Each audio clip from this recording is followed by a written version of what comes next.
جو مثالیں دی ہیں اس میں غیر منصرف کی پہچان میں ہو سکتا ہے آپ کو دشواری ہو، لیکن میں آسان پہچان آپ کو بتا دیتا ہوں۔ آپ نے دیکھنا ہے مفرد منصرف صحیح تو نہیں ہے، جاری مجاز صحیح تو نہیں ہے، جمع مکسر منصرف تو نہیں ہے، جمع سالم تو نہیں ہے۔ جب ان چاروں میں سے کوئی نہ ہو تو سمجھ لیجئے کہ وہ غیر منصرف ہے۔ تو یہ بہت سی آسان میں نے آپ کو پہچان بتا دی۔ 5 قسمیں یہ ہو گئی، مزید ہم آپ کو 4 قسمیں بیان کر رہے ہیں اب دوسرے سٹیپ کے اندر۔ اسماء ستہ مکبرہ، اسماء ستہ کا معنی ہوتا ہے 6 اسم، اور مکبرہ کا مطلب ہوتا ہے مصغر نہ ہو، یعنی جس میں چھوٹا کا معنی یا تھوڑا کا معنی پایا جاتا ہے، جیسے کتاب چھوٹی کتاب، تو جس میں ترجمہ میں چھوٹا آ جاتا ہے نا وہ مصغر ہوتا ہے۔ تو یہ اس میں چھوٹا کا معنی نہ آئے تو اس کو مکبرہ کہتے ہیں۔ یہ 6 کون کون سے ہیں جی؟ وہ ہیں ابن، اخن، حمن، ہنن اور فوہن، ذو۔ تو یہ جو 6 لفظ ہیں یہ اسماء ستہ مکبرہ ہیں، اور یہ بھی آپ کو اسماء ستہ مکبرہ کا بھی پتہ چل گیا، ان کا ترجمہ بھی میں نے لکھ دیا ہے۔ تو نمبر 1 یہ ہو گیا، یعنی 6 قسمیں ہو گئی۔ 7ویں قسم تثنیہ ہے، تثنیہ آپ پیچھے پڑھ چکے ہیں۔ 8ویں قسم ہے کلاہما۔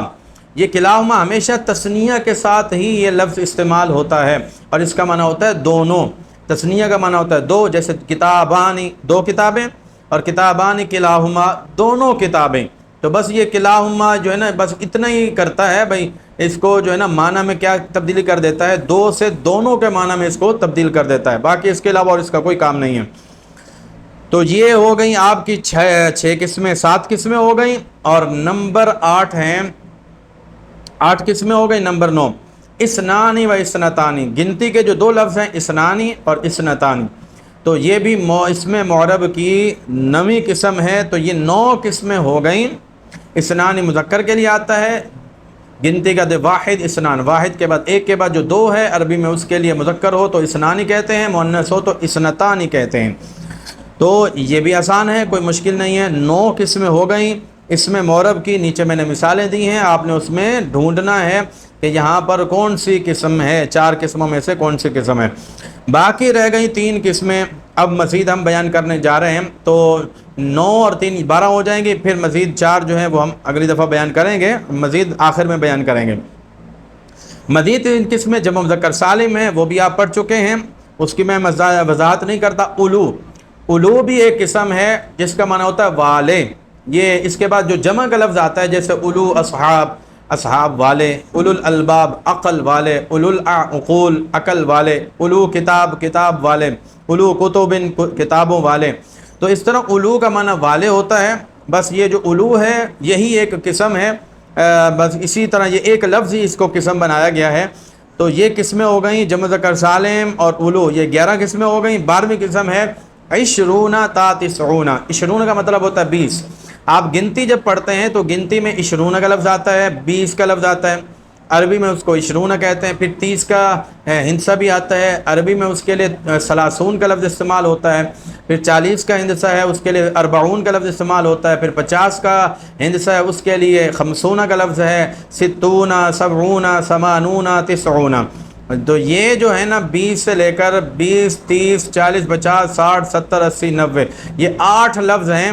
یہ جو 8 لفظ ہیں یہ ایک ہی قسم ہے، جو گنتی کے یہ جو 8 لفظ ہیں۔ تو یہ اسم معرب کی کتنی قسمیں ہو گئیں؟ بہت ہی آسان ہے، کوئی مشکل نہیں ہے۔ تو یہ قسمیں ہو گئیں آپ کی 12 قسمیں ہو گئیں۔ یہ نیچے اس کی بھی میں نے تمرینیں دے دی، مشقیں دے دی، تو اس کے اندر آپ نے ڈھونڈنا ہے یہ 3 قسمیں کہ کون کون سی قسم ہے۔ مزید جو قسمیں رہتی ہیں وہ ہیں 4، وہ بھی بہت آسان ہیں۔ ایک وہ اسم مقصور، اسم مقصور کہتے ہیں جس کے آخر میں الف مقصورہ ہو۔ الف مقصورہ تو آپ نے دیکھی ہوگی، یا تو الف ہو، الف کے بعد حمزہ نہ ہو آخر میں، یا پھر آخر میں یا ہوتی ہے لیکن وہ پڑھی نہیں جاتی بلکہ اس کو آپ الف پڑھتے ہو، جیسے ہدا، ہدا میں آخر میں الف پڑھتے ہو، لکھی یا جاتی ہے۔ جیسے اسی طرح قصبہ، رقبہ، رجعہ، الیا، تو اس طرح آخر میں موسیٰ، عیسیٰ، عصا، تو آخر میں یا ہوتی ہے، پڑھی نہیں جاتی، تو اس کو بھی اسم مقصور کہتے ہیں، الف پڑھا جاتا ہے۔ اسی طرح آخر میں الف ہو، الف کے بعد حمزہ نہ ہو، وہ بھی اسم مقصور ہوتا ہے۔ تو یہ اسم مقصور ہو گئی قسم۔ تو یہ قسمیں آپ کی ہو گئیں 13 قسمیں ہو گئیں۔ 14ویں قسم ہے آخر میں یا ہو، یا سے پہلے کسرہ ہو، جیسا کہ قاضی آخر میں یا ہے، یا سے پہلے کسرہ ہے، زیر ہے۔ اسی طرح راضی آخر میں یا ہے، یا سے پہلے ضاد پر کسرہ ہے۔ اسی طرح شافی آخر میں یا ہے، یا سے پہلے کسرہ ہے۔ ایسے اسم کو اسم منقوص کہا جاتا ہے۔ یہ اسم معرب کی 14 قسمیں ہو گئیں۔ 15ویں قسم کیا ہے؟ جمع مذکر سالم کے علاوہ کوئی بھی اسم ہے، واحد ہے، تثنیہ ہے، کوئی بھی اسم ہے، جمع ہے، جمع مذکر سالم کے علاوہ، جس کے ساتھ یا متکلم لگ جائے تو وہ بھی اسم معرب کی 15ویں قسم ہے، ایک قسم ہے۔ جیسے نعمتی، نعمت ہے، اس کے ساتھ یا لگ گئی تو نعمتی بن گیا۔ اخن ہے، اس کے ساتھ یا لگ گئی تو اخی بن گیا۔ ابن ہے، باپ اس کو کہتے ہیں، اس کا ترجمہ ہوتا ہے، اس کے ساتھ یا لگ گئی تو ابی ہو گیا، اب اس کا ترجمہ ہو گیا میرا باپ۔ نعمتی میری نعمت، اخی میرا بھائی، تو میرا والا ترجمہ جو ہے نا وہ اس کے اندر آ جائے گا جب یا متکلم لگتی ہے۔ تو یہ کتنی قسمیں ہو گئی؟ 15 قسمیں ہو گئی۔ 16ویں قسم کیا ہے کہ جمع مذکر سالم تو آپ نے پڑھی ہے، جب جمع مذکر سالم کے ساتھ یہی یا لگ جاتی ہے نا جس کا ترجمہ ہوتا ہے میرا، میری، یا متکلم، یہ جو یا ساکنہ جب یہی لگ جاتی ہے تو اس وقت اس کا جو نون ہوتا ہے اس کو ہٹا دیا جاتا ہے۔ مثال کے طور پر مسلمون، دیکھیں آخر میں نون ہے، جب ہم اس کے ساتھ یا لگا دیں گے تو یہ بن جائے گا مسلمون، یا آخر میں یا لگ گئی یا متکلم کی، اب جب یا لگ گئی تو نون کو ہٹا دیں گے تو اب یہ بن جائے گا مسلمو یا، نون ہٹ گیا مسلمو یا۔ اب آخر میں واو بھی آ گئی، یا بھی آ گئی، تو اب قاعدہ یہ ہے کہ جب واو اور یا ایک ساتھ آ جائیں تو واو کو یا سے تبدیل کر دیتے ہیں اور ادغام کر دیتے ہیں، تو اس کو ہم نے ادغام کر دیا تو مسلمیا بن گیا۔ اب یہ یا چاہتی ہے کہ مجھ سے پہلے کسرہ ہو تو اس وجہ سے ہم نے یا سے پہلے کسرہ دے دیا تو مسلمیہ بن گیا۔ تو یہ بھی اسم معرب کی 16ویں قسم ہے، مسلمیہ۔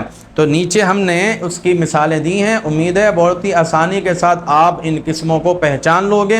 ہم نے 3 4 4 کر کے 5 5 کر کے یہ اسم معرب کی ساری قسمیں مشقوں کے ساتھ آپ کے سامنے رکھی ہیں تاکہ ان کو یاد کرنا، ان کی پہچان کرنا آپ کے لیے آسان ہو جائے، کسی قسم کی انشاءاللہ العزیز مشکل نہیں ہوگی۔ پھر بھی اگر کوئی کسی جگہ دشواری ہوتی ہے گروپ کے اندر آپ وہ دشواری پیش کر سکتے ہیں اور بتا سکتے ہیں کہ مجھے فلاں چیز سمجھ نہیں آ رہی اور کیسے نہیں سمجھ آ رہی، تو ہم انشاءاللہ العزیز اس کا کوئی سینئر طالب علم جواب دے دے گا یا پھر ہم اس کا جواب دے دیں گے۔ اللہ تعالیٰ سے دعا ہے ہم سب کو دین کی سربلندی کے لیے علم نافع حاصل کرنے کی توفیق عطا فرمائے۔